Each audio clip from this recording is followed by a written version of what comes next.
Sean Duffy, former Wisconsin congressman and co-host of The Bottom Line on Fox Business, joins me now.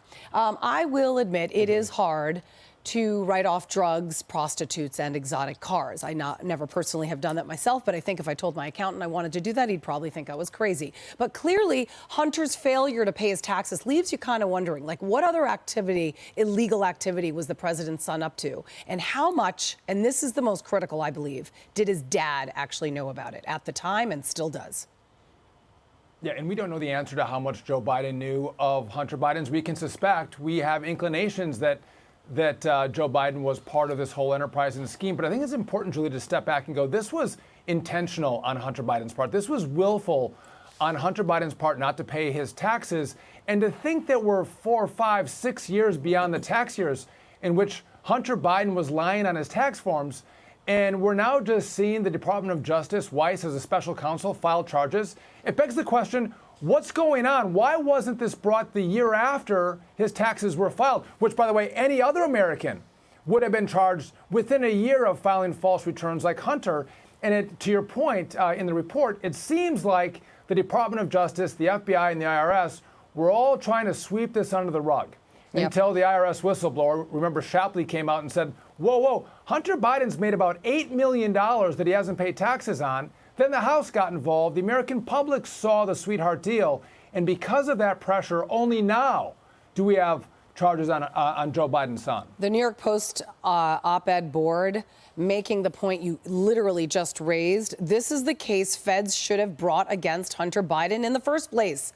An excerpt reads, "This wasn't an ordinary accounting mistake. It was a scheme to not pay $1.4 million to Uncle Sam. After dithering for years, Hunter was originally offered a no jail, no fault misdemeanor plea. Why? Well, the evidence seems pretty clear that the Justice Department was burying it as a favor to Joe Biden. It took a small number of brave whistleblowers and a straight-talking judge to stop the sham."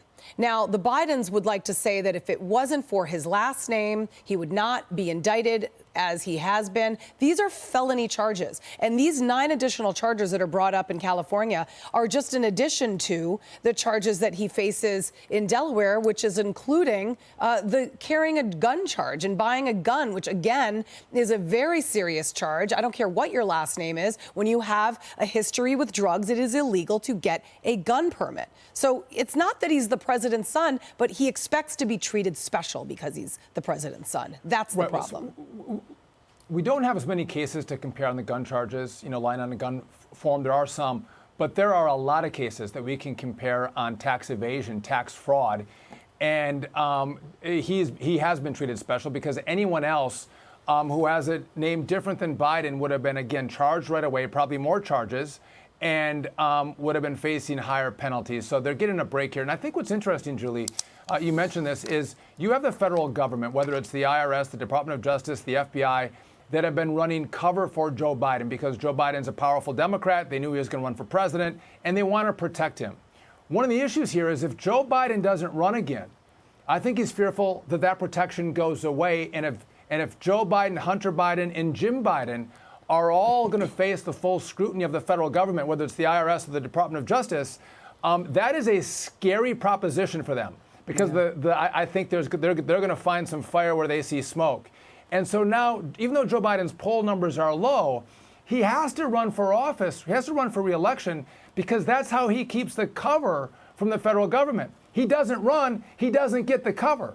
Yeah. And therefore, he'll be subject to the scrutiny of the legal system like every other American, and he can't have that. His father is his fire extinguisher. I mean, quite frankly, if it weren't for his dad, he'd be in jail. To be clear, Hunter Biden was not a tax delinquent because he was broke, by the way. He was making piles of money. Everybody knows that. A big Friday dose of irony.